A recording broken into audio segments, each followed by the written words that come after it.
Mhm. Good evening. Welcome to Snowmore Boss. Welcome to my name's Jeff Boss here. Welcome to our store up at 358 Forward Road up in Sheffield, and welcome to our virtual tasting series. We've got a fantastic event lined up for you tonight, which is Let's Get Tropical, and I'm very pleased to have a couple of guests along with me. We're going to go through the samples that are in your pack this evening, and that is Nathan and Dean. Good evening. Hello, hello. Lovely to see you both. You're looking very, very good, looking very chilled. I've got my tropical shirt on, getting into the vibes. So what have we got lined up for this evening?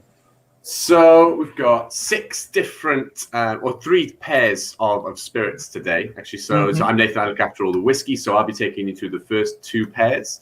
And my colleague Dean, down below, just there, he'll be doing the rums. Dean, do you want to say hello? You want to say what you do? Yeah, hi.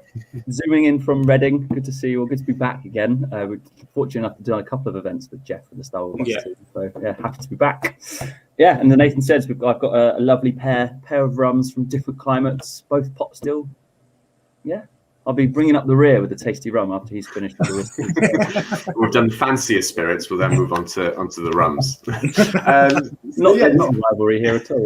No, not at all. But the idea with this, the session today, is obviously to taste some super delicious spirits, but also to kind of go on a bit of a deep dive about something that's not often talked about and something that hasn't really been. It hasn't really existed in the whiskey world for very long, which is tropical aging. So, the idea of aging a whiskey in somewhere that's not Scotland, Ireland, or the USA. So aging a whiskey very similarly to how it would age in the Caribbean. So obviously Dean's whole category has had this, tropical aging system for, many hundreds of years. But it's only in the last sort of 50 years that we've seen whiskies coming out of more tropical countries like India and Taiwan and places like that. So it's actually a really, really kind of interesting topic, and we'll talk a little bit about what the mechanics of aging are, what kind of things are going on, why whiskeys and rums take on flavors from the cask and how it works, and then kind of look at the differences that we'll find in continentally aged spirits versus tropically aged spirits. So I know that everyone's probably really eager to get stuck into the tasting. So we'll go with the first kind of 2 pairs of, or the first 2 whiskeys, first pair. First one is going to be the Drumshanbo, and I'll explain a little bit about all of what goes into these whiskeys and what makes them unique and delicious. And then we're comparing that with the Amrit Triparva.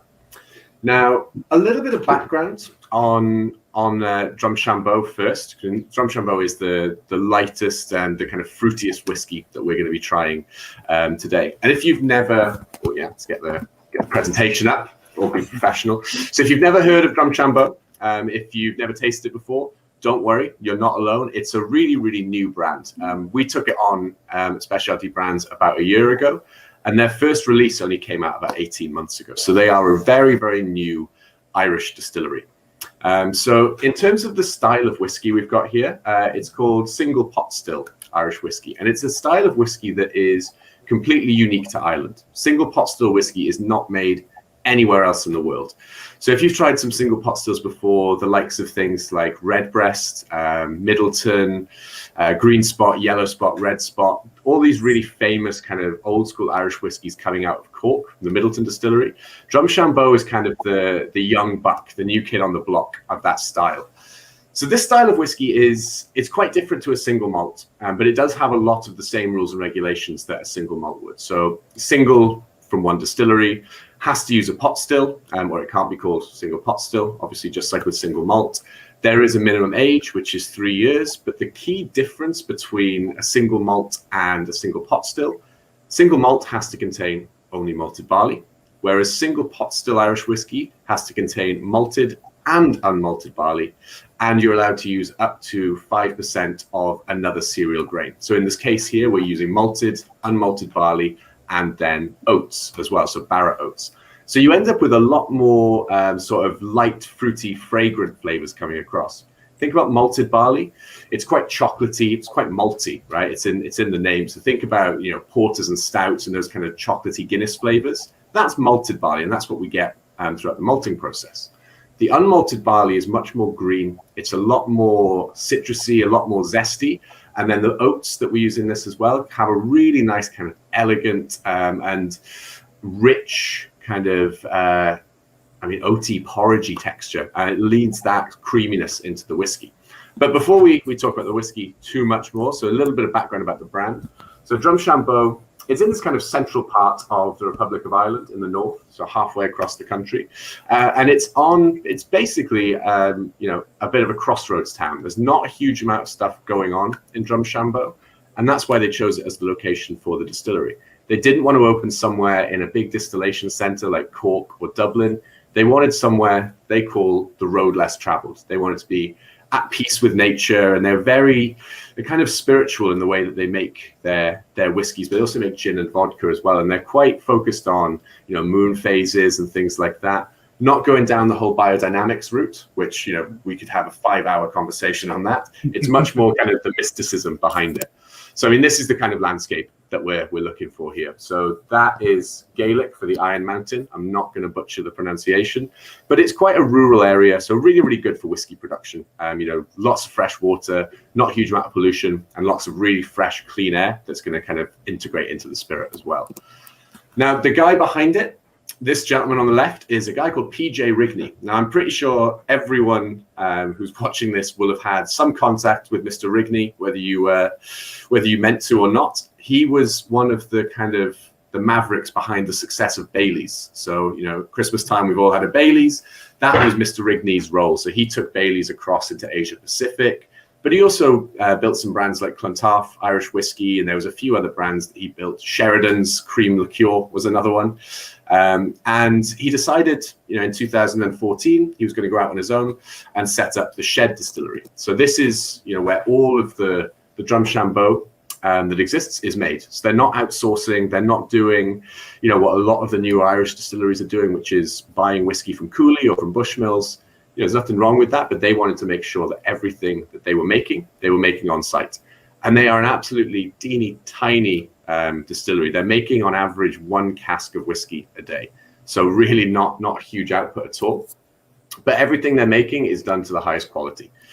So if you've heard the name Drumshanbo, you might have seen the Drumshanbo gunpowder gin. This is what most Irish distilleries have been doing whilst their whiskey's maturing, making a gin to kind of sell the product. But, you know, we're focusing on the whiskey purely today. So in terms of, you know, how this whiskey is aged, and one of the reasons why we're starting off with this one and then comparing it with Amrit Triparva is because, like most Irish whiskies, this is triple distilled. Now, triple distillation is just something that was, you know, you can double distill in Ireland, just like you can triple distill in Scotland. But for the most part, Ireland tends to triple distill, and that typifies the style of whiskey you get in Ireland: light, fruity, and grassy. Because the more times you distill something, the lighter the spirit gets. We break down a lot more of those heavier esters and components, which Dean will talk in at length about when we get onto Hampden with the big, funky, tropical flavors in that. But, you know, generally speaking, the more efficiently you distill, the lighter and fruitier your spirit becomes. So when we're talking about very, very high column distillates, they tend to be very grassy and very fruit driven. You know, if we're going to talk about rums, think of that like your Spanish style rums, whereas in the Jamaican style, the double distillation or pot still, it's a lot more kind of beefy. So this is a triple distilled spirit, and it's being aged in Kentucky bourbon barrels, so first fill bourbon and Oloroso sherry casks. Now, the key thing here is where it's being matured. So obviously we're in kind of the northern part of Ireland here. So we're in no way a tropical part of the world. We're looking at around, you know, on average 6-7 degrees Celsius in the winter, up to around, you know, an average of 17-18 degrees in the summer. So this is a really, really temperate place to mature whiskey, very similar to what we have in, say, you know, the Highlands and the Lowlands in Scotland, quite similar to what we have, you know, anywhere in the UK or France. So we just call this continental aging. It's easier to just think of it as an all-encompassing thing. Basically, it means there's no real extremes in terms of the maturation process. Now, when we're talking about maturation, and the types of barrels and stuff that we're using. In Ireland, it's always kind of been lots and lots of ex-bourbon barrels, because there's loads of bourbon barrels around, because you can only use them once in America. So they tend to be shipped all over the world, and that's in rum production. And also all the whiskies we're going to taste tonight will have, apart from the Fino cask, will have that ex-bourbon component. And then the Oloroso Sherry casks in here as well. So specifically Oloroso Sherry. Now, during the maturation process, and I'm sure we all know that if we put whiskey into wood for 5, 6, 7, 8, 10 years, we're going to have a few things happen to the spirits. And there's a few kind of chemical reactions that go on during this maturation process. So all of these reactions happen whether we age tropically or whether we age on the continent. It's just the speed at which these reactions happen that we're looking at today. So when we're talking about maturing whiskey, there's a few different mechanics and a few different mechanisms. Like, I can get really geeky with this stuff, but I promise I'm going to try not to bore you with it. It's a really kind of deep dive of the subject, but there's basically two main things that happen. The first one we kind of refer to as diffusion. So diffusion is basically the sugars, the natural sugars in the wood that will eventually dissolve into the spirit because the spirit comes into contact with them. So that's kind of one key thing that happens, and we want that to happen. You'll notice if you taste whiskey straight off the still or White Dog off the still, it's kind of bold and fruity, and it's very, very tasty if it's made well. But once you start dissolving those sugars into it, you start getting a bit more elegance, a bit more richness, and you pick up the spicy notes, you pick up all of these other things. So that is kind of the main mechanic for what happens during maturation. And the way in which it works, we all learned this kind of thing in school. If you heat a liquid up, you give it energy and it wants to turn into a gas, so it expands. So if we are, the whiskey is sitting at, say, it's 10 degrees inside that barrel, when the temperature gets up to 15, 16, 17, 18 degrees, basically the barrel has to try and reach equilibrium.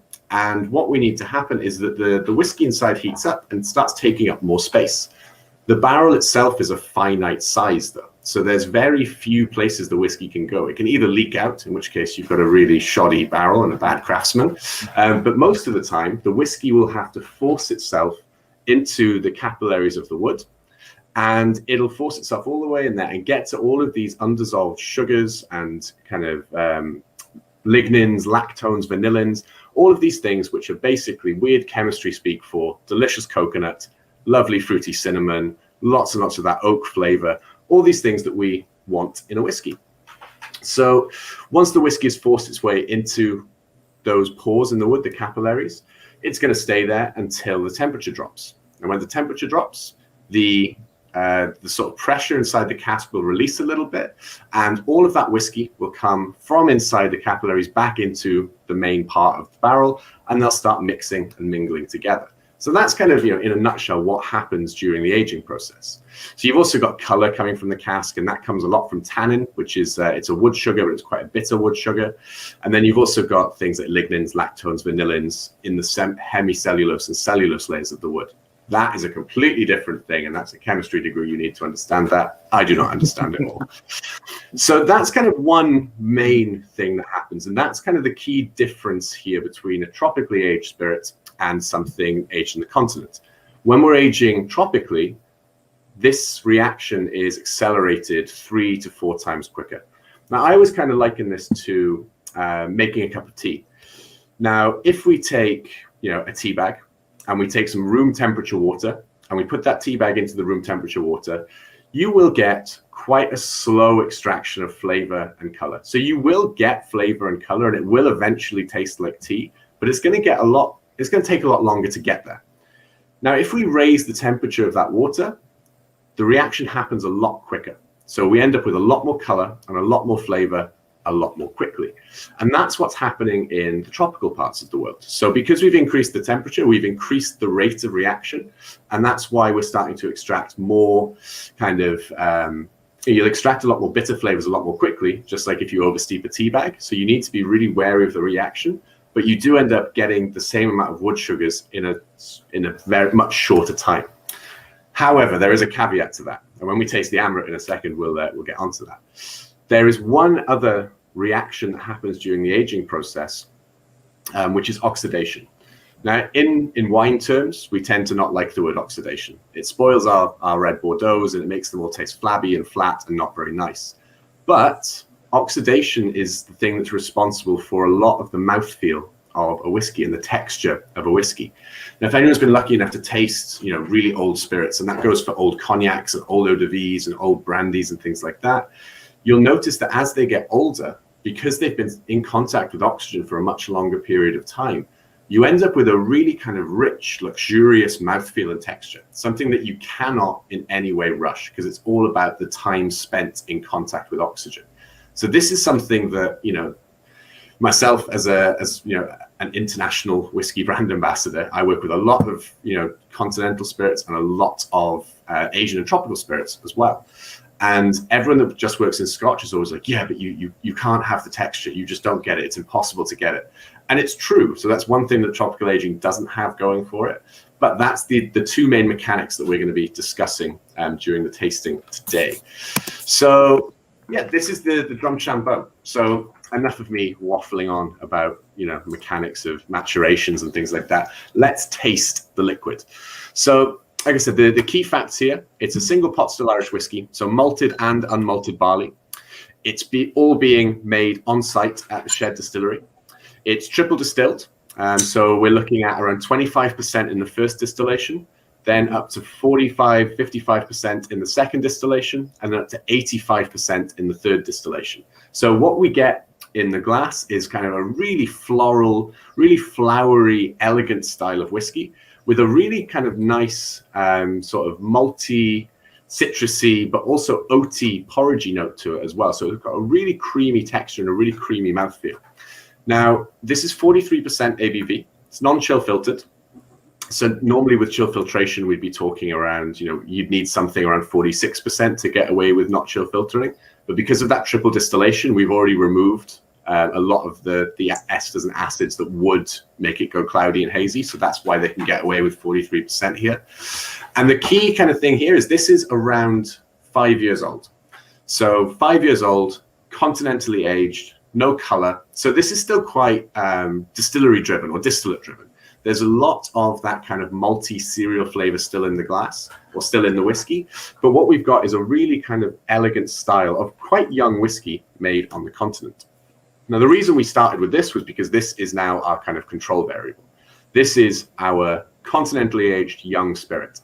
Now, we're going to taste 3 other whiskeys that are all around the same age, but they've just been aged in very, very different conditions.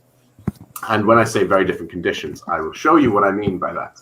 So if you do have 2 glasses, by the way, feel free to pour out the Amrit side by side, or if you're doing it one at a time, now would be the time to jump onto the Amrit. I promise I won't make you neck everything. But what we've got here, Amrit Triparva. So this is the very first triple distilled Indian single malt.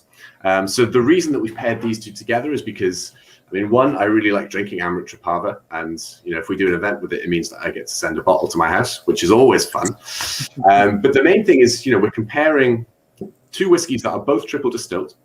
There's a slightly different grain base, obviously a single malt and a single pot still, but triple distilled grain.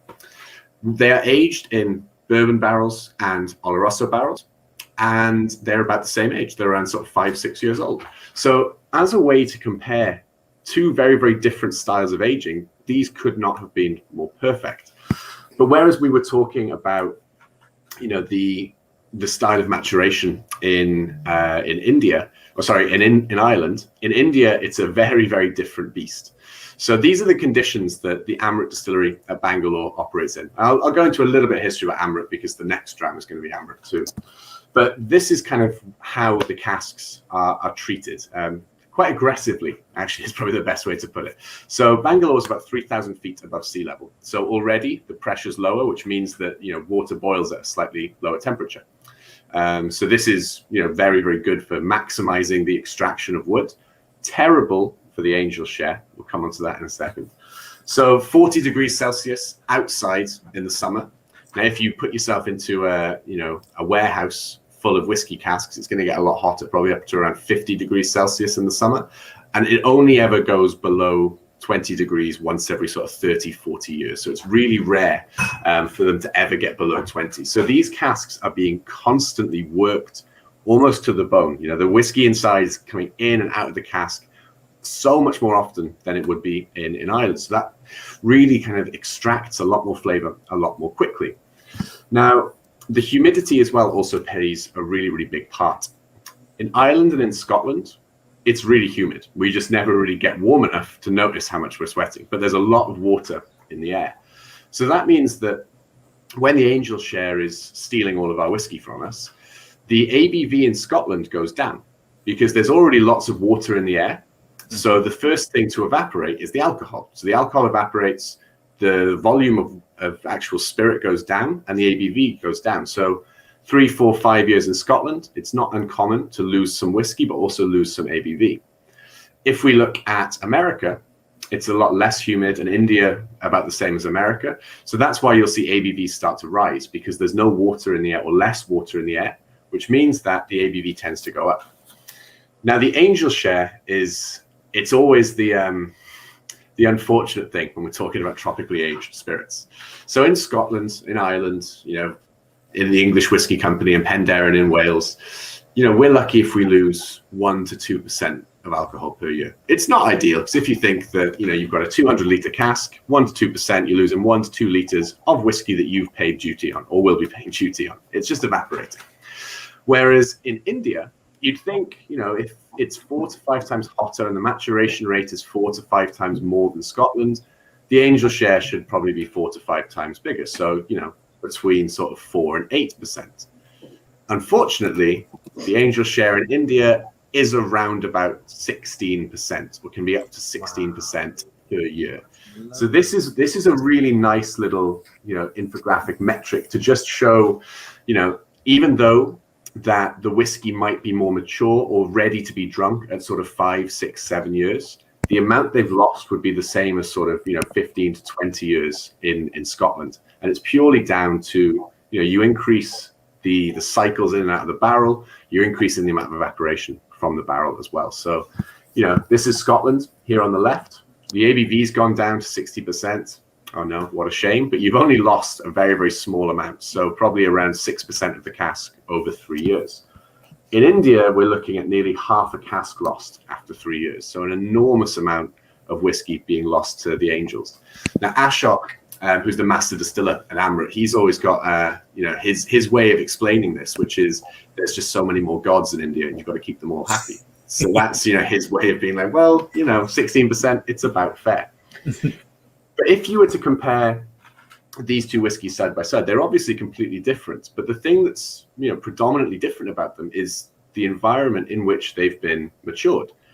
Now, this for me was mind-blowing when I figured out that these tropically aged spirits are going to be, you know, how are they so different? You know, why are we able to get these sorts of flavors? And it's because of this low level of oxidation and high level of extraction. So the whiskeys, even though they are, you know, very, very mature with lots and lots of really refined kind of wood notes coming through, they are still always quite fruity. And it's because they lack that oxidation. So this is another one of those trade-offs. It's really nice to kind of jump back and forth between. Because if you were looking purely on, you know, so this is all natural color, by the way, with Amrit. So they haven't added anything to this, and neither have any of the whiskeys that we're tasting today, actually. So, you know, you can see quite clearly that if you put this whiskey into, you know, a bourbon barrel in Scotland for 5 years, it's going to be quite light. It's not going to be particularly dark. And that's quite a good way to look at, you know, these natural whiskeys, depending on the cask. But what we've got here is obviously a whiskey that has a lot of similar characteristics to a much, much older Scotch or an Irish, so maybe sort of 15 to 20 years. But you tend to lose a little bit of the fruit component once you get to 15, 20 plus years because of that oxidation. So you end up with a bit more luxuriousness, a bit more complexity. So that's quite a nice thing about the tropically aged stuff as well. And if anyone's ever kind of saying, so if you can make the whiskey mature in 3 to 5 years or 5 years plus, you know, why is it so expensive? The honest answer is that barrel on the right. It costs so much to actually produce this whiskey and keep it maturing that, you know, if they started selling it at £20 a bottle, the distillery would not operate anymore.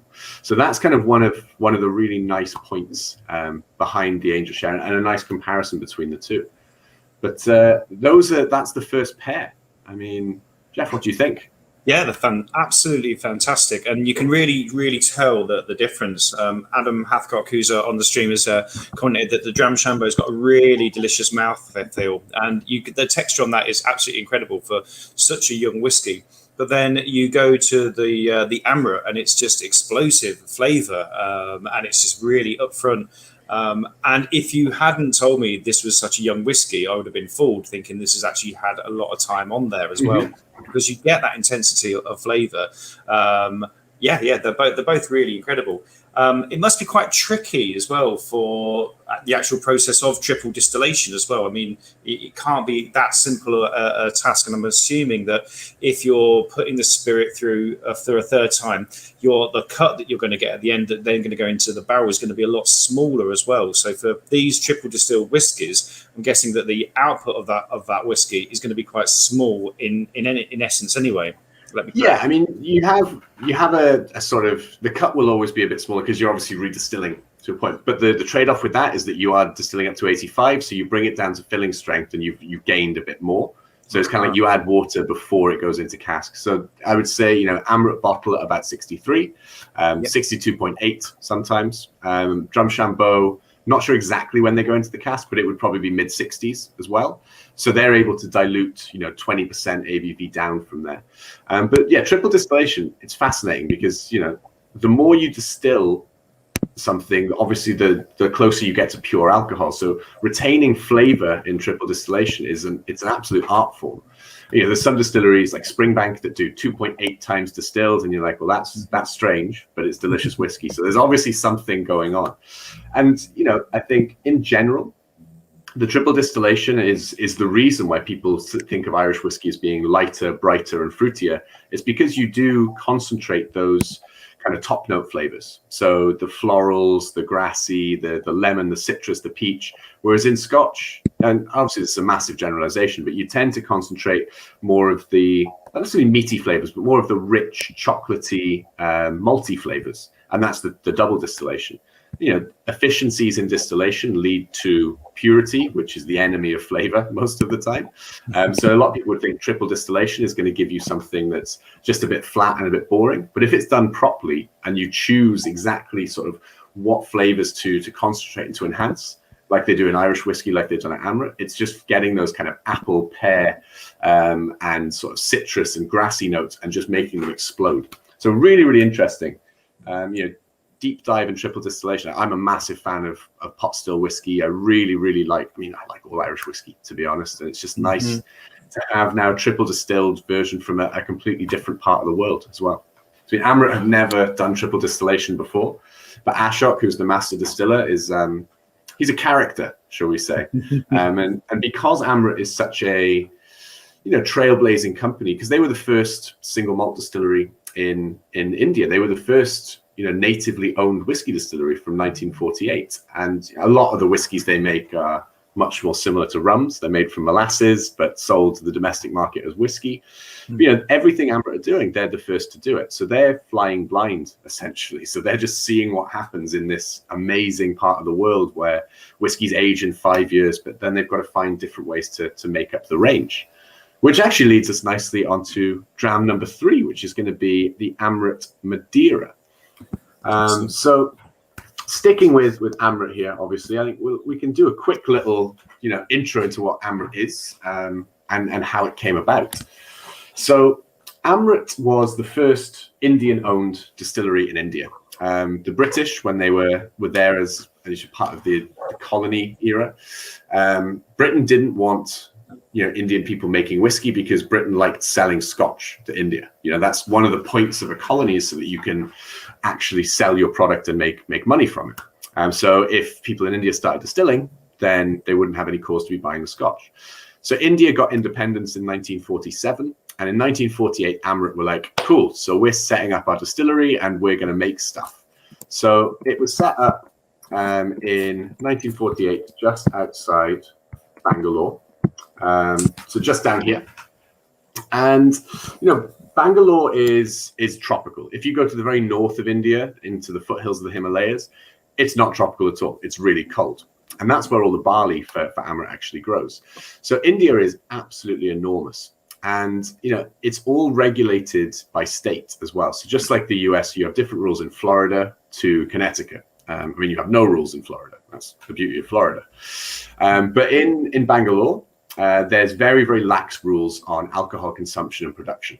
If you went up to kind of Rajasthan or near the Pakistan border, obviously there's a lot more Islamic influence, and Islam is prohibition. So there wouldn't be any whiskey distilleries or distilleries set up there. Whereas down here in sort of Goa, Karnataka, much more of a Christian state, and Christians love alcohol because it's the blood of Christ. So no issues there.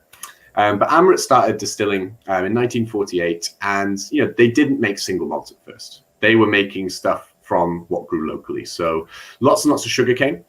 So India is the second biggest cane producer in the world after Brazil. So obviously a lot of the whiskies that were made there were made from molasses. The good thing is if it comes into the UK and says whiskey on the label, it has to follow all of what our rules are for whiskey. So rest assured, this is a single malt in the truest form. So family-owned distillery. This is, I'm not going to try and pronounce Mr. Radhakrishna and Jagdale's name because I always get laughed at. I did a pretty good job there, though. So the Jagdale family still owns Amrit. So it's been 3 generations now, and originally the family were chemists. So it was only, a quick hop, skip, and a jump over into distilling. And then commercially, they started growing the business from just molasses into great brandies. And then they started actually looking at malts in the late 80s. And they set up this beautiful little distillery in 1987. So these days they've got a much bigger, much more shiny distillery, but this is where all of the Amrit we're drinking today came from. These very, very kind of rudimentary looking stills. But this was, remember, the first single malt distillery in India, and built 32 years ago, so 34 years ago.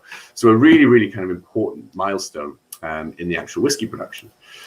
Now, in terms of how Amrit's made, it's, when we talk about Cavallan next as well, it uses the Scottish style of whiskey production. So it's double distillation, it's using malted barley, and they're maturing in lots of weird and wonderful casks, but everything is done pretty much the same way that we do it in Scotland. It's just transported around the world. The main difference between something like Amrit, especially the Amrits we're trying tonight, is the type of barley that Amrit use. Now, in the West, we have kind of, bred barley strains together to give us the highest yield possible. Because over the last thousands of years, we've become really good at drinking beer made from barley, and also whiskey in the last 1,000 years. So we want, as with everything, the consumers that we are, we want more stuff for less money or for lower yield. So we want the least amount of barley to give us the most amount of spirit.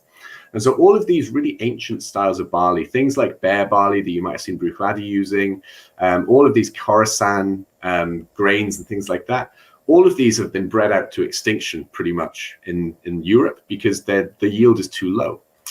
Whereas in India, they were never really using barley as a way to produce alcohol. So they weren't necessarily worried about, the sugar to protein ratio. They weren't worried about how much husk was on the barley. And so when Amrit started looking at Indian malt, they found that it was a very, very different style of malted barley from what we had in the West. Now, if you ever kind of look onto Waterford whiskies or Bruichladdich whiskies, things like that, it'll say like barley type Optic or Golden Promise or Concerto. Now, those are all pretty much the same strain of barley. So some new farmer crosses these grains together at some point, and they produce something that is 0.001% more efficient at creating alcohol. None of that mattered to people in India. So they were using this old style of barley called 6-row barley. So if you can see the cross sections here, 2-row barley, that's what we'd see in the UK as barley. So growing in the barley fields, all that kind of thing. But this is how barley used to grow. So as you can see, it's got much more husk on the outside per level, which means that there's a lot more flavor in it. Now, the husk isn't fermentable. You can't get sugar from the husk. You get a lot of maltose from the husk and a lot of protein. Now, those things aren't going to translate directly into alcohol, which is why they've been phased out. But they are going to translate deliciously into flavor. So that's why Amrit tends to have this chocolatey, malty, almost creamy flavor and texture. It's because of the extra protein and the extra kind of enzymes that are present due to the 6-row barley. So everything unpeated from Amrit, which are the 2 whiskies we're trying today, All of that is from the foothills of the Himalayas, from Punjab and Rajasthan. It's sent to Delhi for maltings, and then it's shipped down to Bangalore, where it's mashed, fermented, distilled, and then all aged. Anything peated from Amrut does come from Scotland, because they did some experiments with Indian peat. And you'd think Indian peat's probably made up of, tropical plants and banana trees and mango trees, all things that sound delicious. Turns out if you burn those and flavor your barley with it, it tastes like burnt plastic. They didn't particularly like the flavor coming out of that one. So they decided they were just going to get the peated barley from Scotland. It was easier, and then that's what they did. So for the most part, Amrut is a very, very traditional distillery. One of the key differences will be that things are a bit more thermoregulated because it gets really hot in this part of the world. So you've got, 6-day fermentation, so a much longer fermentation than a lot of Scotch distilleries, but it's done low and slow to maximize those fruity flavors. Then we've got the pot stills, obviously. So, these are quite small, 5,000 liters, indirectly heated. So they're quite modern in how they're distilling, but you can see they're a little bit rudimentary in their styling. And then it gets onto the maturations. So, one thing that's quite important with the tropical aging is your choice of wood. Just like, when you're looking at, different types of teas or different coffees and things like that, hotter temperatures will draw out different flavors, not all of them good. So when we're looking at things like sherry butts and port pipes and essentially anything European oak, they get very, very tannic very, very quickly when they're in tropical climates. Cavallan, when we get onto that, has a few methods of kind of taming this down, but Amrit choose to use mostly American oak for this reason. So they will use sherry butts, they will use port pipes, there will be Madeira casks, obviously, because we're about to drink a Madeira cask Amrit. But for the most part, first fill bourbon's used. American oak is a lot more forgiving.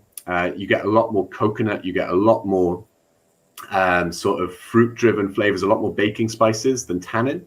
And normally with ex-bourbon barrels as well, a lot of the tannin has gone into the bourbon. So that's already been shipped out and sold. So you've got a kind of fresh cask. So it's like using a tea bag a second time, or a third time, or a fourth time. So the main types of wood, virgin white oak, used very, very sparingly at Amrit, because virgin oak is just going to give you a massive kind of complex, tannic, kind of real spicy whiskey. It's used in moderation. It can be a really nice flavor enhancer, but for the most part, that would never be a single cask or anything like that. And then you've got Oloroso butts and port pipes as well. Now, whiskey number 3, is the Amrit Madeira. Now, this is quite an interesting one. And this, I think, typifies the ethos and methods of Amrit perfectly. So, over the years, Amrit have been really experimental with their styles of whiskey they've released, because one thing that's really difficult to do in a tropical country is create a range of whiskeys. If the whiskeys are aging this quickly and they're going, 5 years, 6 years, 7 years, it's not the same as in Scotland and Ireland, where we can have, say, single malt X at 12 years, single malt X at 15, at 17, at 21, at 25, at 30.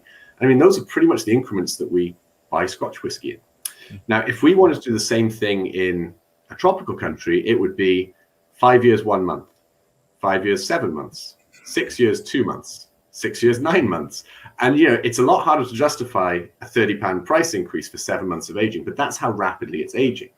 So Amrit and Cavallan as well had to decide on a way to basically create a range of whiskies that wasn't based on age. And so Amrit have peated and unpeated. That's 2 ways they differentiate.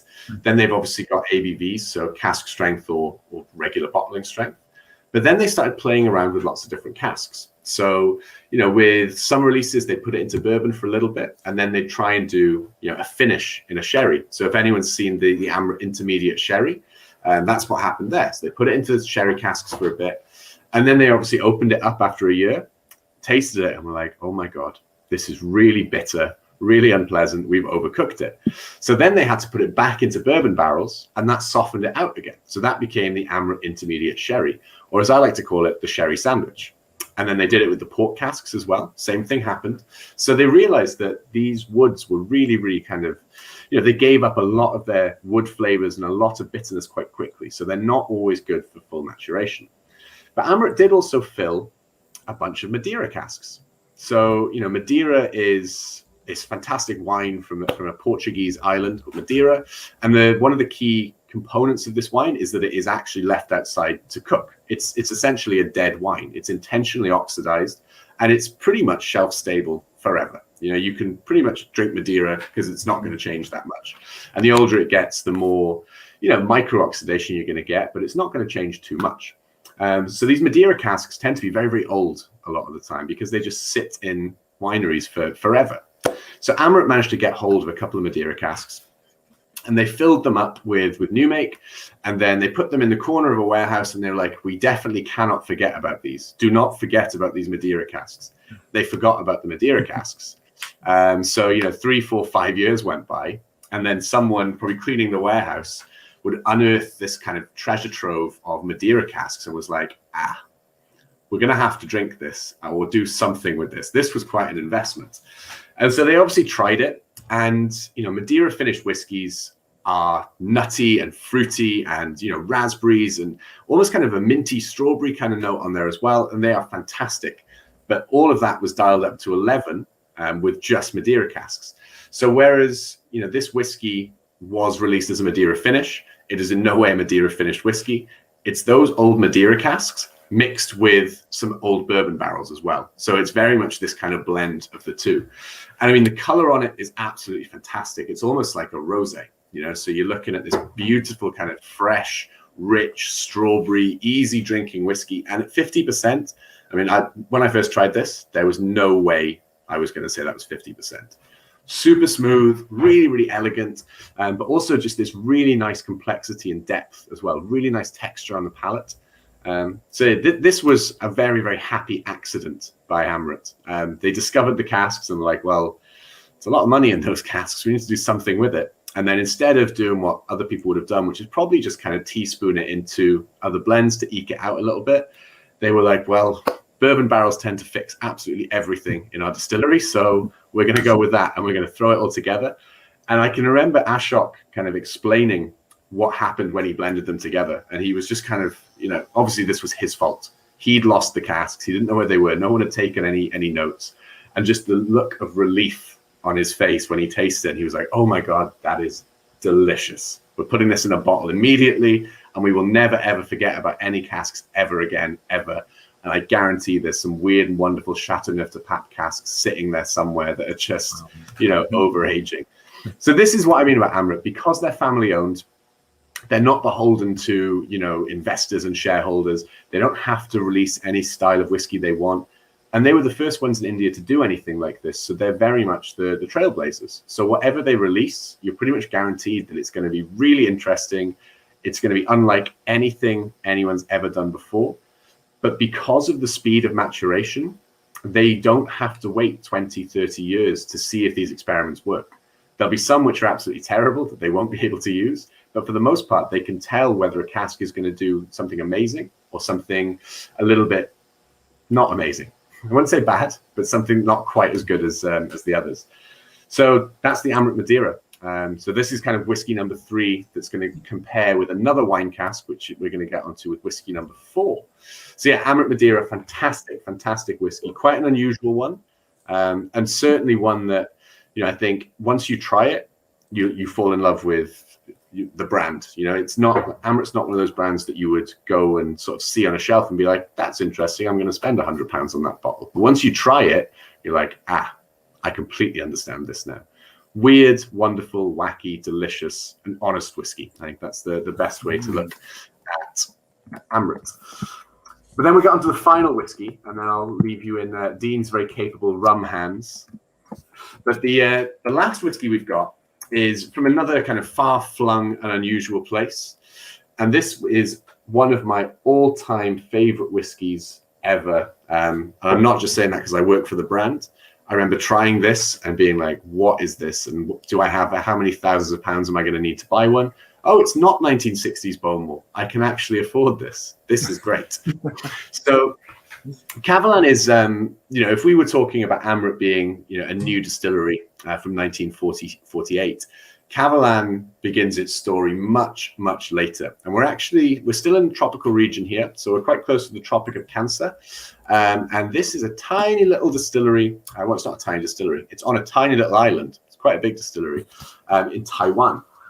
So for anyone that's not familiar with Taiwan, it's this very small island off the southeast coast of China. It's also very, very close to the southern Japanese islands of Okinawa.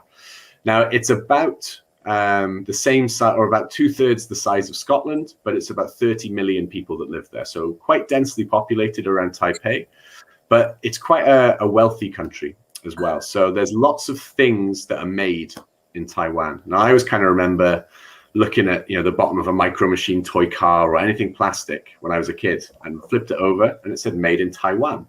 And Taiwan has been known for a really long time as a center of industry and really good at making stuff. A lot of the stuff was done for export, but it brought a lot of wealth to the country. Now, because of the way the government was set up in Taiwan, the government basically had control on alcohol production, pharmaceutical production, and tobacco and things like that. So no private company was allowed to distill or to make alcohol in Taiwan until 2002, when they joined the World Trade Organization. So the owner of Cavallan is a company called the King Car Company. It was set up by the Li family in the 1950s and has become one of the biggest, makers of things in Taiwan. They make lots and lots of stuff. And here is a few little things that they make. They make some other weird and wonderful stuff too. Instant ramen, coffee, cat food, paracetamol. They make stuff. But Mr. Li, who is the son of the original founder, he was always a massive fan of whiskey. And so, Taiwan is the third biggest importer by value of Scotch in the world. So France is the biggest, Taiwan is the third. So when we're talking about 60-year-old Glenfiddich, 50-year-old Mortlachs, most of those are going across to Taiwan. So there's been this desire for luxury spirits in general, lots of cognac and things going to Taiwan as well. But no one was allowed to do it. But then Taiwan joined the World Trade Organization in 2002, and the WTO prohibits a monopoly on anything. You're not allowed to have a monopoly on car manufacturing, on basically any industry. So from 2002, the King Car Company was free to start building a distillery. And because this was very much a passion project, it was a no expense spared kind of distillery. So they chose this area in the northeast of Taiwan. So it's quite close to Taipei, which is the capital. But if you go through what's called the Snowy Mountains, which I always find hilarious because there's definitely no snow on the mountains in tropical Taiwan. You go through the snowy and central mountains and you get to this beautiful place called Yilan. Now, it's the cleanest air in Taiwan. You've also got a really nice coastal breeze that comes in from Siberia, so it actually cools the warehouses down a little bit. When I was there, it was still 45 degrees, and I'm very pale and very Welsh. I was not particularly at home in 45-degree heat in a warehouse. But they chose this location because it was very clean air, good water source, and also really, really good land. So they took this beautiful, clean area and put a giant distillery in the middle of it. So this looks like a render from Minecraft or something like that. This is actually a photo of the distillery. Oh, wow. So when I said no expense spared, everything at Cavallan is spec'd out to be the absolute highest quality, most specific things. They've got a copper top on their mash tun because it conducts heat marginally better than stainless steel. But again, everything they're doing, it's the same ingredients as what happens in Scotland. Most of the barley comes from Scotland. A lot of the equipment comes from Scotland too. All the stills are from Forsyths, and they've now got 20 pairs of stills there. So this is no longer a small kind of pet project distillery. This has the capacity to produce 9.5 million liters of alcohol per year. So pretty big. They're only producing about 5.5 million at the moment. So they're only as big as, Kulila or something like that. But at the moment, they're only producing one style of whiskey as well. So it's a very light, very kind of fruity, tropical new make. And one of the reasons it is so light and fruity is because they're using two different types of yeast in the fermentation. They'll use a champagne yeast, which will give us the ABV, which it's relatively similar to just a distiller's yeast you'd find these days, but a little bit more biscuity. But they also use a South African wine yeast that's used to dealing with hotter temperatures. And that's what gives Cavallan its kind of sweet, fruity, tropical flavor. But unlike with Amrut, where they're kind of playing with peated, unpeated, different grain types, Cavallan just produces the one type of new make. They have made some peated whiskey, which we can talk about in a couple of years' time. But for the most part, everything released is from that one type of whiskey. So the only thing that they're able to do to actually change their range is bottle by ABV. So, you could do a 46 or a 40 or, cask strength. But the only other thing is to change the casks. And Cavallan use every single different type of cask you could imagine. If there has been a spirit or a wine inside that cask, Cavallan probably have that cask aging some whiskey. So cognac, rum, port, Amontillado, Manzanilla, Vinho Barriques, all of these amazing different casks, and those basically create the range at Cavallan. So we're now on whiskey number 4, which is a pretty special whiskey. This is the Cavallan Fino Sherry Solist. So we're right up at the top end of Cavallan here. So just for reference, you've got the sort of entry-level Cavallans. You then go up a little bit, using a lot of refill casks and using a little bit of first fill and a little bit of new wood as well. We go up again a little bit and we start looking at individual types of woods. And then we get up into the Solist range, which is all about single cask and cask strength. So the one we're drinking is this Cavallan Fino Solist here. Now the Solist is really important because this is kind of what the DNA of Cavallan is. They are all about what cask type is on the label. That is the entire maturation. So when we talk about a Fino cask, Cavallan have literally sourced a Fino cask from Miguel Martin, just outside Jerez, and they have made a Fino, and then they have shipped the cask over, and then this whiskey has spent its entire life in this Fino barrel. Now in Scotland, it's not really common to see different types of sherry barrels used for maturation of whiskey. They do exist. Of course, you'll have some Fino casks, some Manzanilla casks, some Amontillado casks. But for the most part, it doesn't make a difference what cask you've got in Scotland because it's not hot enough to actually translate into a different flavor in the whiskey. So an Oloroso cask might give you more color, but it's going to give you largely the same flavors as a Fino cask or as a Manzanilla cask. There will be exceptions, obviously, but in Scotland, it's not hot enough to get those subtle nuances of different flavors across into the spirit. Whereas in Taiwan, because it is so hot, not quite as hot as India, the accelerated aging really accentuates all of these more kind of sherry-driven flavors. Now, Fino Sherry it's a guilty pleasure. It's not even a guilty pleasure. Fino Sherry is just delicious, especially in the summer. And, it's bright, it's crisp, it's fresh. And because it's not an oxidized sherry, we don't have any of those oxidized sherry notes that you'd find in maybe an Oloroso cask. What you've got instead is bright, fresh, tropical, kind of mango, guava, pineapple. I can see Dean salivating there because he's not got a dram of it. And for me, this has all the hallmarks of those sort of late 60s, early 70s unpeated distillates coming from Islay because of that tropical fruit note. And there's no smoke in this. This is you can find out, distilled in 2007 and bottled in 2017. So this is actually a 10-year-old Cavallan, spent his entire life in a first fill Fino Sherry barrel. And for me, this is the epitome of what tropical aging can do. 10 years, and we've got the complexity there of, say, a 30-year-old Scotch. We don't have the same, texture as a 30-year-old Scotch. That's something that's not lacking in this whiskey, but it doesn't have that same richness, that kind of leathery character to it. But that in turn makes the whiskey more fruity and more vibrant, I think. So it still kind of, jumps out of the glass a little bit. And it is at 56.3%. So it is spicy. But again, I would not find it difficult to just drink this neat. I mean, I'm definitely going to open that bottle and have some next, whilst I'm watching Dean do the runs. But yeah, I mean, that's kind of, obviously we could go a lot more in depth about Cavallan or about Amrut or about Drumshanbo, but I think the key thing here was to showcase a continentally aged sort of 5-6-year-old spirit, and then 3 very, very different tropically aged spirits, just to show, what the sun and the heat and the climate can do to a cask of the spirit whilst it's aging. Really stunning, absolutely stunning whiskies as well, and have a huge amount of depth on them as well, which is really, really cool. Yeah, really, really impressive stuff, and especially things like the Cavallan Fino. I don't come across that many Fino casks that we see from Scotland. As you said, the having sherry maturation, it just says sherry on there or bourbon, and that's kind of how we always look at whiskies from Scotland.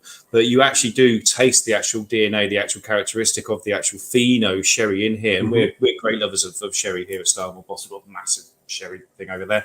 But you can actually taste, like I say, the DNA and the actual element of the Fino in that whiskey, along with the structure of the Cavallan whiskey itself, and that marriage between the two is incredible. Again, if this was put on a blind tasting, I would have not said that was 10 years. Like you say, that tastes like a 25, 30-year-old whiskey. And I think what the tropical aging does for it, you say it maybe loses a little bit of texture and mouthfeel, but I feel that this actually benefits from that, and especially with the Fino, having that more direct, that more linear freshness to it, that vibrancy, makes it a really refreshing kind of whiskey, and quite invigorates the palate as well. So I think that's pretty stunning. So I guess there's quite a lot of advantages for tropical aging, really. You can get these whiskies, you can do these experiments a little bit quicker, see what's kind of working and see what isn't kind of working as well. One question that we sometimes do get asked about the angel share, because you are losing so much out of a cask, is that do the distilleries ever re-top up the whiskies, or do they just leave the casks and let that angel share? Will they put some more whiskey back into the cask in like a Polaris? No, so I mean, it used to happen quite a lot with Mizunara casks in Japan, because they were so leaky, and people would be like, right, after 3 months we're going to top it up. To my knowledge, Kavalan and Amrit are just like, this is what happens. There's nothing we can do. They've done experiments, so they tried kind of wrapping the casks in cling film and foil, which obviously will stop 100% of angel share, but it stops the aging mechanism as well. Like, you need the cask to be able to breathe for you to actually get any of the sugars. Otherwise, it's just like aging in glass. So you'll get oxidation, but you won't do it. You won't actually get any proper maturation. So they tried lots of things. They tried cooling down the warehouse, but if you're in 45-degree heat and you're trying to air condition a warehouse, it's terrible for the environment, and it's just not worth it. I think both Amrit and Cavallan have embraced the fact that they are in the tropics, and they've just said, this is what happens, and this is how we have created a range of whiskies. Cavallan Fino Solist would not exist in the same style, in the same vein, if it was made in Scotland or had the same climate as Scotland. It's because it's in the tropics that it's able to create these flavors and aromas. So yeah, I don't think they top up the casks. I'd be very, very surprised if they did. And yeah, they have tried many things to slow the aging process down. And I think the most technological thing they managed to do that actually worked and was economical was they spray water on the floor sometimes and open the window. That's about all they do. Ian Chang, who was the old master blender, that was his kind of pièce de résistance at the end. We're like, so how do you cool everything down in the summer? And he just walks over and opens the window and then sprays a hose on the floor, and he's like, this means that we lose 2% less per year. And it's like, okay, cool. Still 14%, but and I guess with the water, that's creating greater humidity, which is going to make it a little bit harder for the whiskey to evaporate out of the cask as well. But exactly, they must have quite an interesting, like you say, maturation awareness. So they must have some sort of systems in place to make sure that the casks are continuously looked at as well. Because if you're saying, that if they were to use it like an age statement, it would be like 2 to 4 months, 8 months later, it's gone completely. So they must have programs where they're going and checking these casks quite regularly. Yeah, so there's a lot of Amrit's slightly smaller than Cavallan. I say slightly, it's about a sixth of the size. And, so Amrit's probably producing around about 1 million liters a year, if that. So there's a lot less casks being filled. But at Cavallan, they've got a 6-story warehouse, and obviously heat rises, so the top of the warehouse is going to be a lot hotter. That's where they keep the bigger casks, so your sherry butts, your port pipes, all of that kind of thing. And all of the ex-bourbon barrels, the virgin oaks, the barriques, they're kept on the lower floors. So that's just a way that they can kind of say, like, right, the sherry butts are going to be fine for 4 or 5 years. So we know when we've done them, and they'll probably taste those annually. And by keeping the bourbon barrels on the ground floor, they can be like, okay, we can keep an eye on these every 6 months. So yeah, there's lots of barcodes and things like that. It's all, a lot more sophisticated than than I would ever think these days. But everyone's going in with like a scanning gun and being like, okay, so that was filled then. It's not just chalk on a barrel head anymore, you know. Amrit's a little bit more primitive, but I think Amrit are a lot more open to experimentation. They're more willing to blend cask types together, whereas Cavallan's kind of mission statement is one type of cask strength. And they've kind of now got to the point where they know a Fino cask between 7 and 10 is going to be good. Their Vino Barriques are going to be great at sort of 5-6 years. The bourbon barrels probably 4 to 5. So they've kind of, you know, they're still very new at this, but they've released some pretty exceptional whiskeys. They won world's best single malt whiskey in 2015 for the Vino Barrique.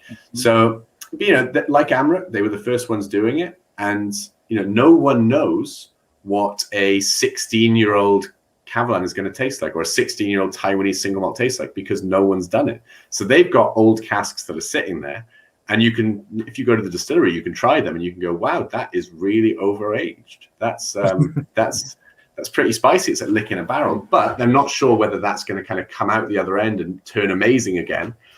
Hopefully it doesn't, because they'll have 3 bottles out of that sherry butt. But that would be it. What I'm really impressed by with Cavallan as well is that we don't get many in terms of Scotch whiskies as well. You're releasing single casks as like a range, and for Cavallan, it's obviously not. It's a very expensive route to go down to package and release single casks. So it's quite impressive that like a whiskey company like this will put their time and the investment into sort of single casks. I mean, there are only 525 bottles of this ever made. So yeah, that's quite an impressive thing to do. We don't see any of the bigger Scottish whiskey brands, you know, going down the single cask route. So that's quite an impressive kind of thing to do as well.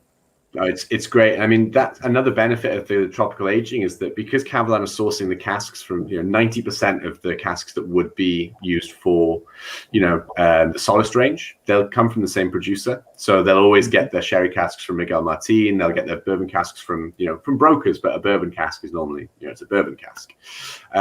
Because of the heat, they're pretty confident that they can get the single casks, even though they are going to be completely different flavor profiles normally. Because of the heat, it kind of focuses the flavor a bit more. So even though this is a single cask Fino, if you bought another single cask Fino and compared them, they would be very slightly different. But because of the heat and because of the meticulousness and the distillation and things like that and the sourcing, they can pretty much guarantee they're going to get very similar flavors. So that's why they can do the single casks. They're not meant to be the weird and the wonderful. They're supposed to be quite consistent, which is very, very rare in whiskey companies to be like, we are so good at making whiskey that we are able to guarantee that our single casks are a continuously consistent range. So, you know, they're doing a really good job at the moment. I'm, you know, thrilled to work with Cavallan. And it's almost like you taste it, you're like, they've cheated somehow. What have they done? And they haven't. They're just really, really good at making whiskey. And, you know, everything is done with the most amount of precision to get the best quality product. And, you know, there's hundreds of different types of Solists that have been released. Maybe not hundreds, many scores of Solists that have been released. And every time I try one, I'm always blown away at the complexity, but also the structure and, you know, the finesse that you can get from such a young whiskey. Absolutely. Fantastic. Thank you. Brilliant. Thank you, Nathan. They were amazing. And it's a really amazing insight into, you know, looking at different whiskies and how those factors of the tropics can really like change that flavor profile. Shall we drink some rum? It's about time. Why not? Thank you, Nathan. Yeah, I'll be waiting for my Fino Sherry Solist little sample in the post. Yes, amazing. Yeah, that was really, really interesting. Yeah, so we're going to go the other way now. We're going to go west. We're going to go across the Atlantic over to Venezuela. So I'm Dean. I do a similar job to Nathan, but look after the rum portfolio, which is ever evolving. So I picked out 2 different brands. We're going to try. Both of them are pot still rums. Both of them around similar ages, similar ABV.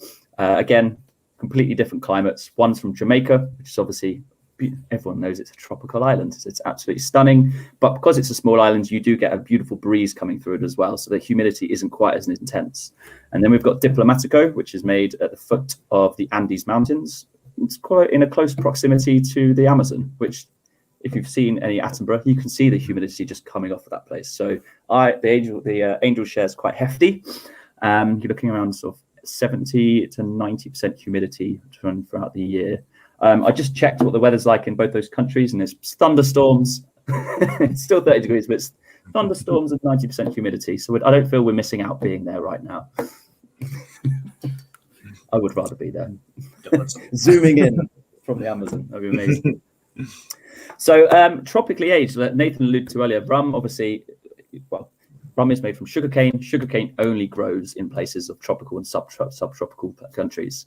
However, molasses, which is the sort of byproduct of producing sugar, is stable. So you can transport it everywhere. So you are now finding rum producers from South Africa, from Scotland, and some pretty great ones from Scotland too. Japan, there's actually Japanese sugarcane grown in the more southern islands, for example. So there you are finding rums being produced in colder places, but not all rums are actually tropically aged. Tropically aging is actually I say relatively new thing. It's last 150 years or so, because especially in the British West Indies, ex-British West Indies, the rum producers over there was basically just seen as the powerhouses. They would make the spirits. Then they would ship it back to Scotland, to Cognac, to France, to Europe, where all of the skilled blenders would then blend different islands, blend different styles together, and create their own brands off that. Most famously, Lamb's. It's not held in the highest regard anymore. But Alfred Lamb, he would buy rums under contract from Guyana, Demerara rum, bring it back to London to the docks, where he would then age it and blend it in the UK. Smith and Cross is another brand that we look after. It's very, very similar. And nowadays, it's a 300-year-old company called E&A Shear. They're based in Amsterdam. And they've also got their sort of secondary subsidiary company called Main Rum, which is up in Liverpool. And they have some of the biggest rum stocks reserves from all across the world, all across the Caribbean, some of which have been unaged, some or 100% tropically aged, others 100% continentally aged. And you'll find a lot of those are cropping up, and a lot of people don't know whether they are tropically aged or not. So if you find like a lot of like independent bottlers, they'll go through this broker, whether it be Thompson Bros, whether it be Cadenhead or someone like that. They might have a Hampden or some other sort of rum brands, rum distilleries, but they would have been aged 100% in Europe. So we've actually gone for two that are aged at source. So if you want to start pouring a Diplomatico, we're going to start off with the Distillery Collection. Number 3, the pot still.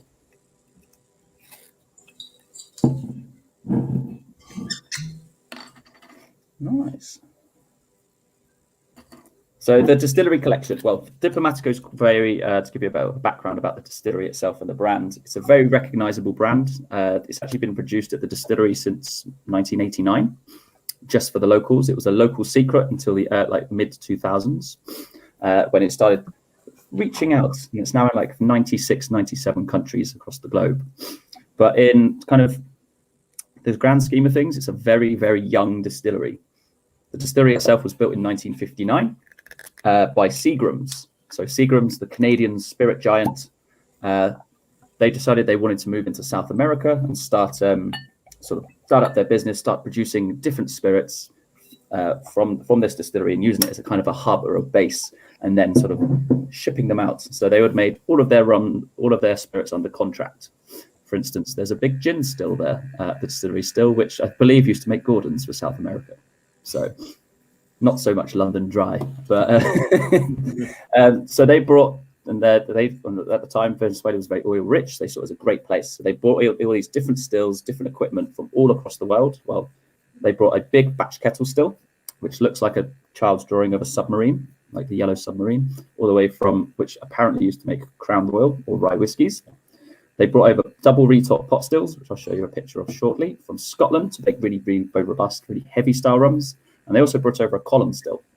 So a column still called the French barbette, which is like quite French, quite floral, very quite light and spicy. So the Diplomatico range always calls heavily upon the pot stills, which actually makes them stand out from other Venezuelan rums.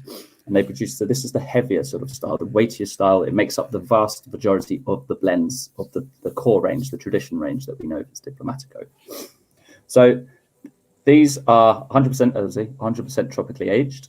Mm-hmm. Venezuela, a lot of people think the rum is everyone must have heard this, rum's the Wild West when it comes to maturation and production and different rules and regs. Some countries, that is a little bit true. Some people do play a little bit fast and loose with age statements, colorings, etc.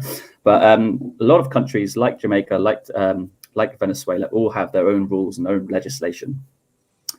Like whiskey doesn't have the same rules. American whiskey, Japanese whiskey, Scotch, all have their own different rules. Just because it's the Caribbean, everyone kind of thinks it's the same.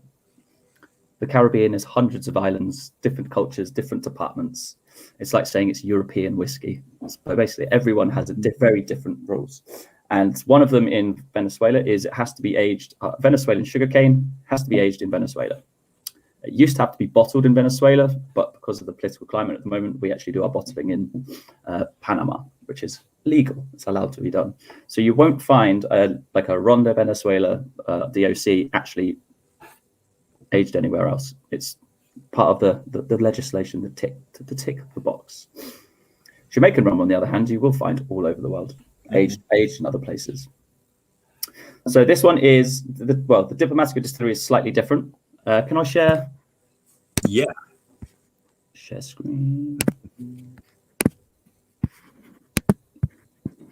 One second, let me find this. There we go. Sweet. So we are here in Lamiel. So Dusa is the distillery. So as you can see, you've got the Andes Mountains coming here next to Colombia. You've got the Caribbean Sea and the Amazon. So it's a beautiful, big distillery. Very hot, very, very humid. Again, family owned, so they have full control. The Seagrams, when they went downhill, should we say, the Ballesteros family bought them. So it's a local Venezuelan family. They've owned Diplomatico, the brand, and the distillery, which they've renamed Dusa ever since 2002, which is when the DOC sort of came into play. So I want to talk about the pot stills as well. So Nathan was showing you lots of different pot stills. All of them, either some quite squat, one's quite tall, different line arms. All of the Caribbean sort of pot stills tend to be this kind of setup. So I like to think it's far more efficient and an evolution from the Scotch malt distilleries, because we don't have to do a spirit wash.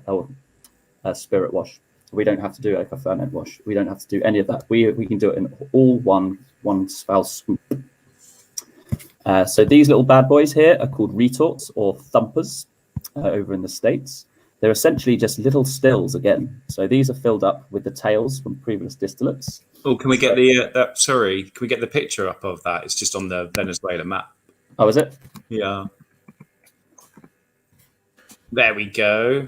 There we go. If you can make the screen bigger, like that would be cool, but no worries if you can't. There we go. Can you see that? We can still see the rest of the PowerPoint, but it's fine. Let's just roll with it. It won't let me do that. 1 second. You would have thought after a year of doing these, I would have had this down to a T, wouldn't you? Hang on. I think that's just on my screen.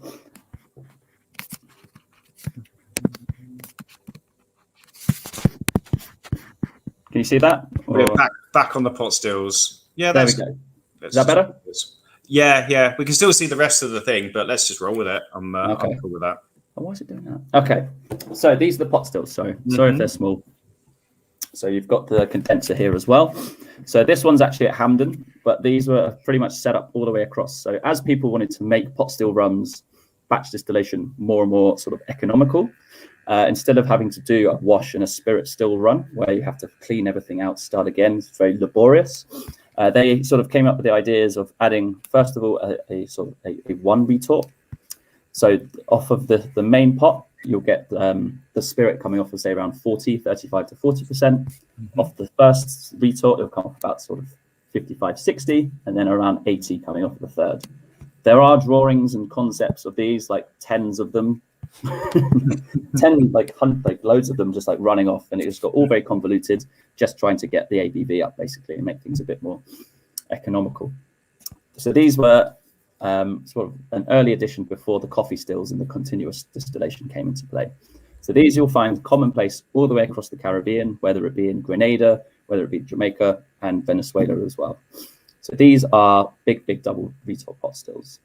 Diplomatico have them too. Here we go. Can you see the distillery? No. Oh. This is the pot stills. There we go. It's like an aerial view with the. Yeah. Which is really frustrating. Sorry.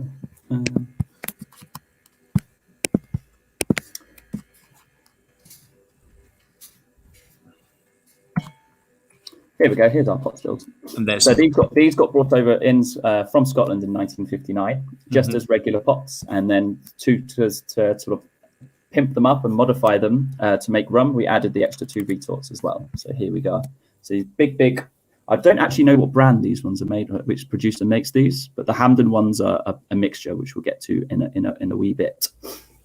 So because the Diplomatico brand is quite very well respected, very quite large. Whenever I talk about the different stills and the makeup and the blending of the rums, the first question out of people's mouths is, "Oh, what does the pot still taste like?" So in the last few years, the last like sort of 4 years, they've released the Distillery Collection. It's like a little behind the scenes, little peek of how they make things, what they taste like. So this is 8 years old, so 100% pot still. It has gone through a rectifier first, and it will come off the still around sort of 80%. And then it goes into the cask at very low ABV. So to keep those angel share down and keep those pesky angels at bay, they've actually reduced the ABV to about 55% in the cask. So it's really well integrated in it.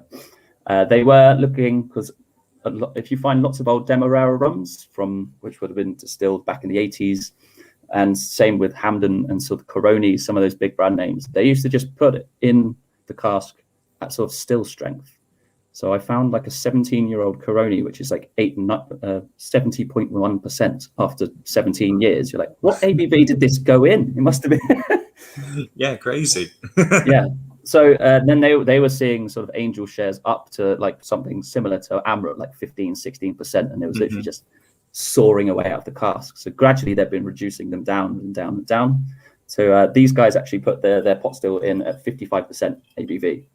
So integrated with the water first, and then not much dilution afterwards either. And then we use a combination of different casks. So in this one, it's mostly ex-bourbon, but they also use single malt and brand new American white oak as well. So the 3 sort of life stages of an American oak as well.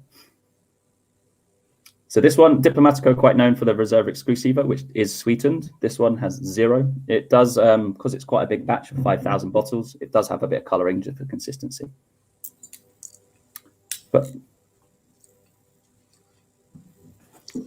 it's very elegant as well, though. For a big pot still kind of whiskey, rum. Sorry, you expect it like to be like, it does have those big, bold, kind of rich, very chocolatey flavors as well. But it still has this really lovely elegance and structure to it as well, which is fantastic. Really long finish as well. But yeah, that's a stunning rum. And how long would it have been aged for? This one's only 8 years. Oh wow! So before it goes into the pot still, the Diplomatico actually run it through a stripping column to 45%, and then it goes through the pot still. So they've already selected those kind of flavor profiles they want, their esters, all those aromas, and then they redistill it in the pot still. So it's always going to be super elegant. Those tropical notes. It's got a little bit of that sort of acetone kind of ethyl acetate kind of note just on the finish, like nice little banana.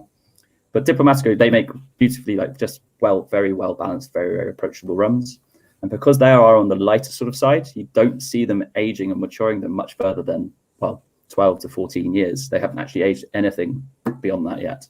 But they feel, after that point, I think they feel the temperature in the cask will take over, and it will start to bully out all that softness and all that elegance, and you'll end up that's something a little bit too charred and smoky.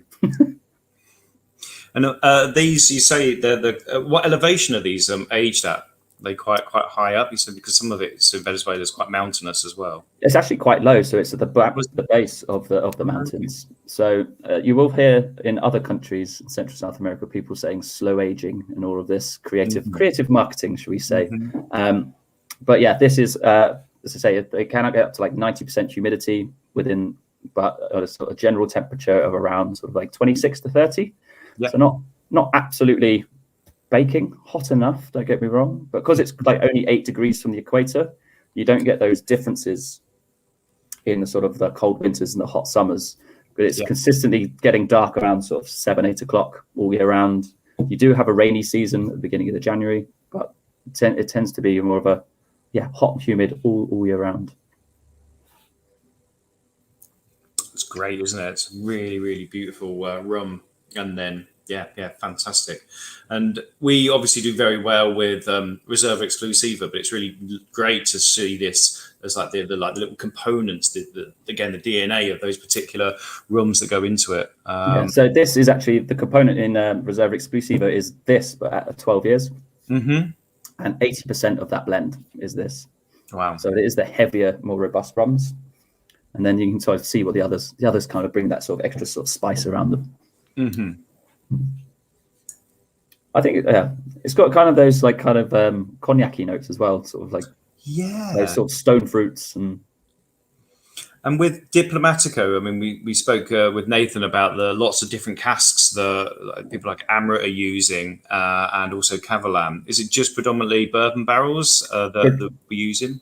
Yeah, predominantly so for these guys, the American Oak. But for some of their older releases, they do have some first fill Oloroso and their first fill Pedro Jimenez casks, PX. But they are only used for their sort of the Ambassador, which is sort of the creme de la creme of the Diplomatico range. So it's a 2-year finish. It's none of this sort of 3 months, has barely touched the cask. It's in there for a full 2 years. Not quite Cavallan 7 to 10, but along a hefty chunk. And our vintages as well, they use the Oloroso, and our latest sort of utilizes those as well. But they haven't released like the single collection just yet. Okay. That I'd like to try. This with a nice little PX line. Yeah, that would be delicious. Yeah, but the older rum, actually, it's a lie. The older rums, the vintage and the Ambassador are 100% pot still, so they have done that. Oh, okay.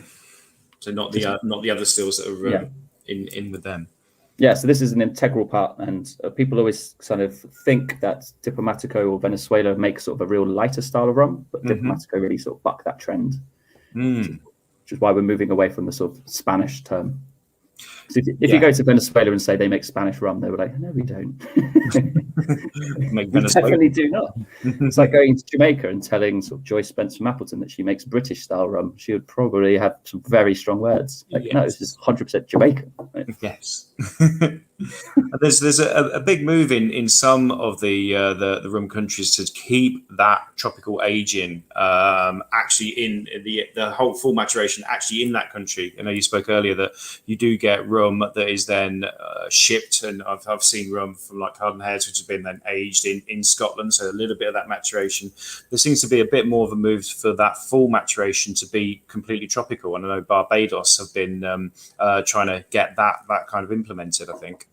Yeah, absolutely. Jamaica have had similar conversations, and they've kind of had a sort of gentleman's agreement, if you like, that for the official sort of Jamaican rum stamp, the pot still sort of geographical indicator, 100% will have to be made on the islands, diluted with the local water and bottled there and aged, fully matured. Mainly because, again, it ties the product to its region.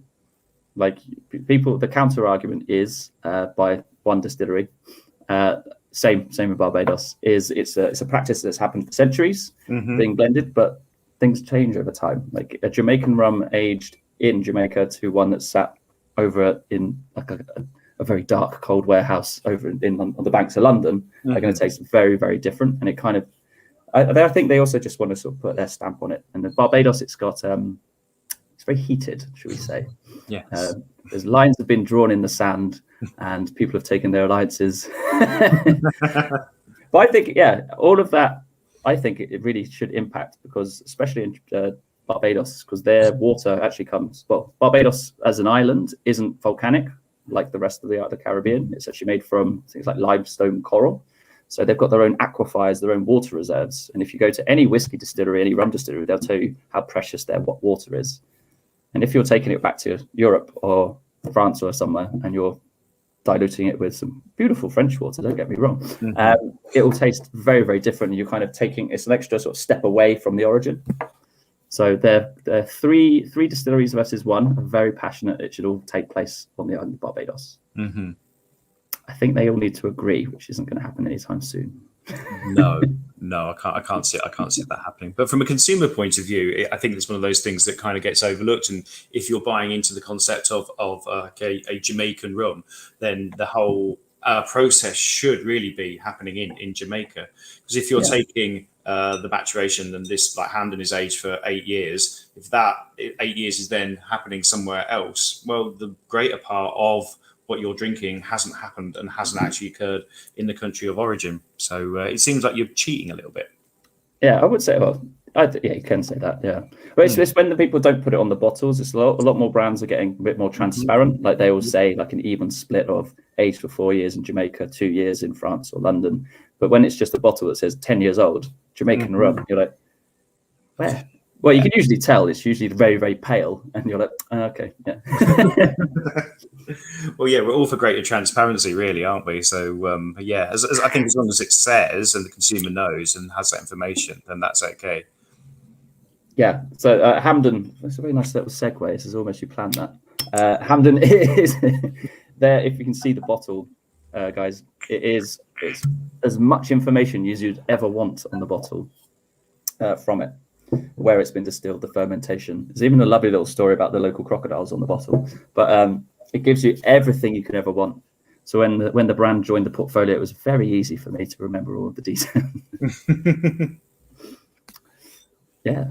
So Hampden itself, these are the very first tropically aged Hampden releases since the distillery was sort of founded back in the 1750s. Because again, that sort of old school view, the distilleries in Jamaica would make the rum, they would ship it under contract to different brokers, blenders, whether it be in Liverpool, Bristol, Glasgow, Cornwall, or eventually London, and people would age it and blend it and use it as their will. But then you would never know what you were actually drinking. It was only when the likes of the independent bottlers started saying, oh, this is a Hampden, that it started to get a bit of wave, a bit of interest. And all of if you're a rum nerd, you've been to Jamaica, you would have visited Hampden. It is like a must visit place. So yeah, so these are actually the very first tropically aged Hampdens ever, because distilleries having brands for themselves in the Caribbean and in the rum world is a relatively new thing.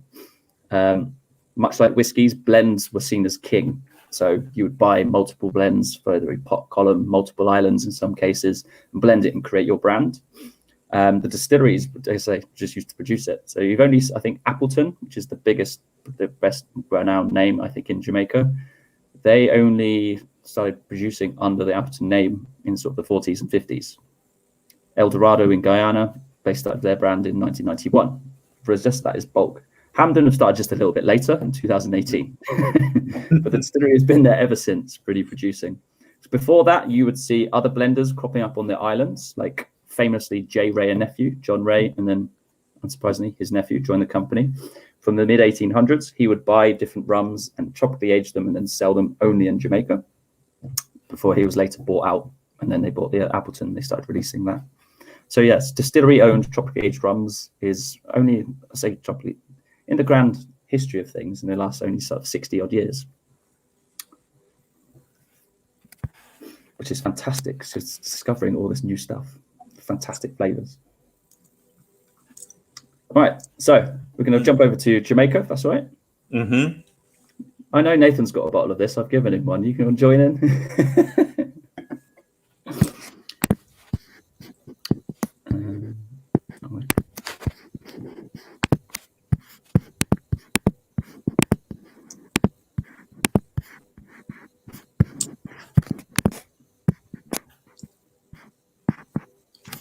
So we're going to shoot down to Jamaica here.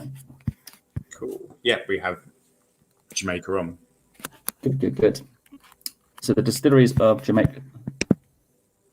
Is that bigger on the screen or not? No. Okay. But we'll go with it. It's good. Okay.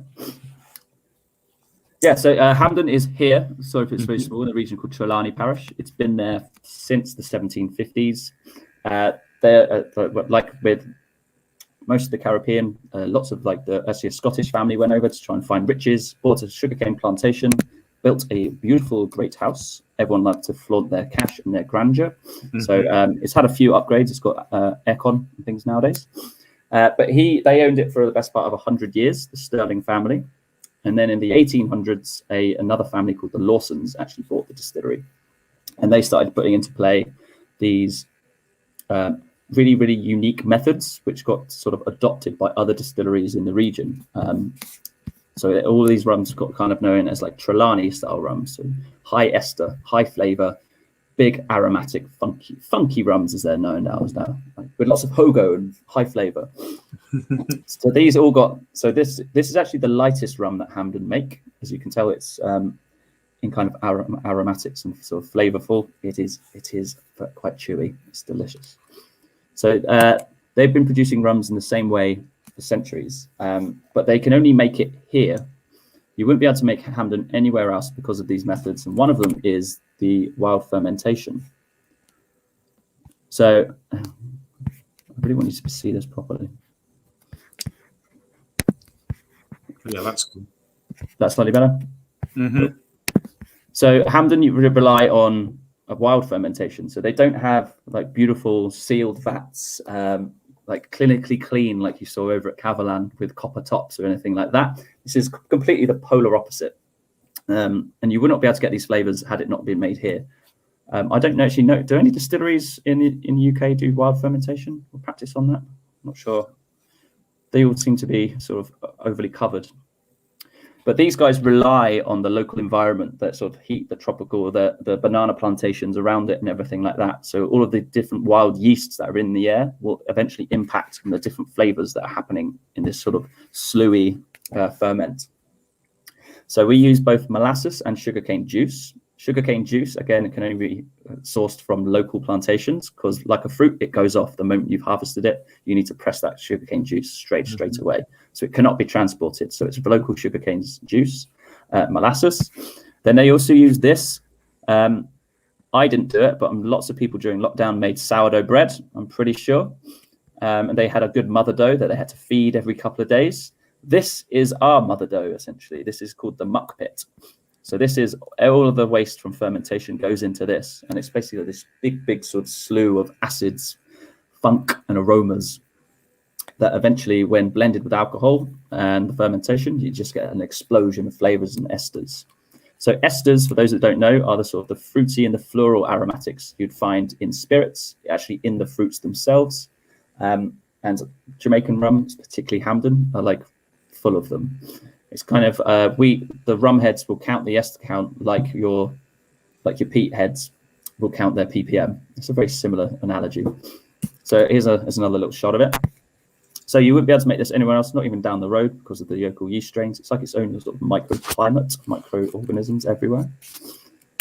And then we use something called sour. It's similar to the sour mash, but it's called dunder. So it's whatever's left over in these stills.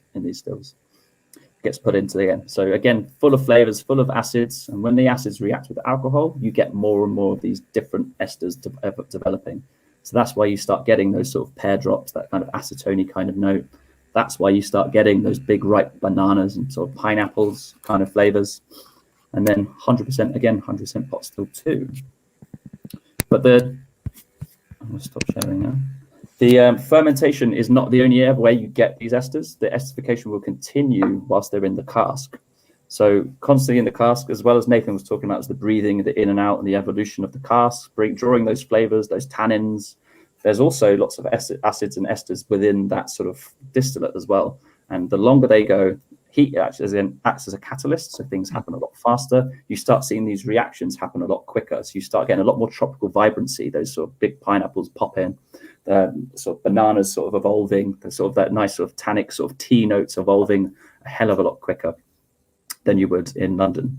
And this is, say, eight long old years in Jamaica. The distillery itself was bought by a new family in 2009, sorry. And they started aging stock for the very first time.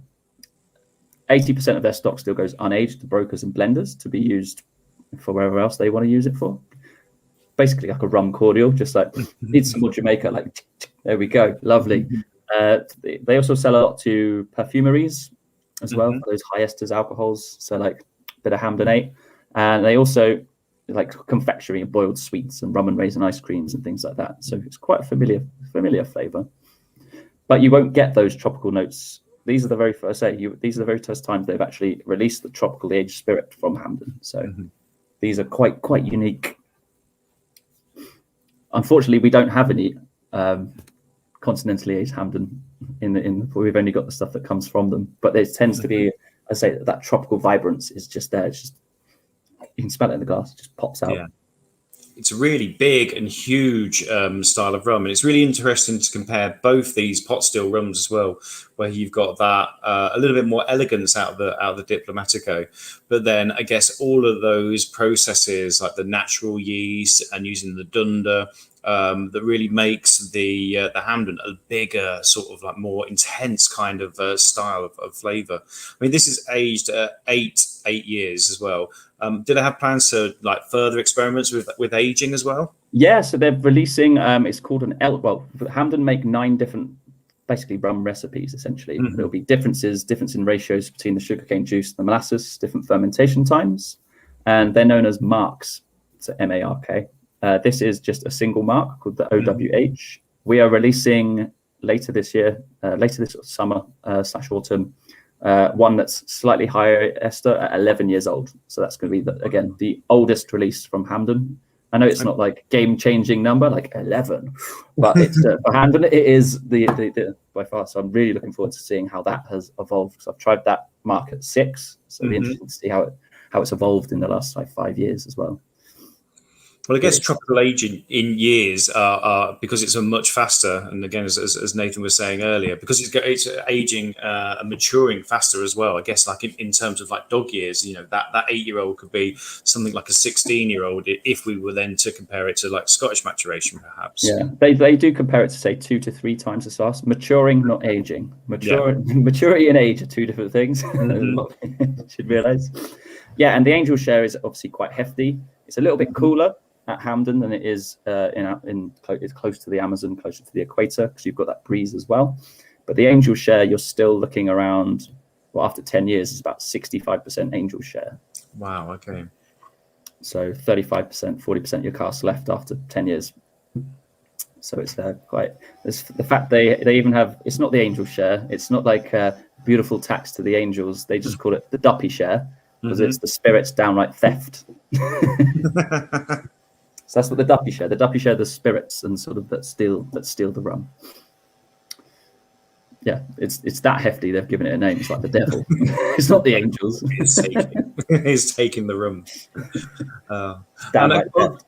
I also think with because obviously we do a lot of wine here, and this is almost in the terms of production almost comparable with natural wine that we do, and a lot of people speak about natural wine. But you have that wild yeast fermentation, you have nothing's being added to this as well, the natural color of here, and then using the spring water to bring this down. So I guess the term and terminology natural wine is quite a fashionable and quite a trendy thing. You could almost apply this to a certain extent to the processes that are for the Hampden as well. Yeah, absolutely. And because everything, rather than the molasses comes from the spirits pool, so everyone buys from the same place. But I say the sugarcane juice, the water, everything is kind of the wild fermentation is hyper local to its region. So you could do. It's a good expression. I don't like to use the word terroir and rum too much because a lot of people throw it around and it's not true. I think when it's more so when it's fresh sugarcane juice, like from Martinique and Haiti. But this is, again, you couldn't make Hampden even just down the road because of the local environment and the sort of micro culture it's got growing, evolving, in the fermentation rooms over the centuries.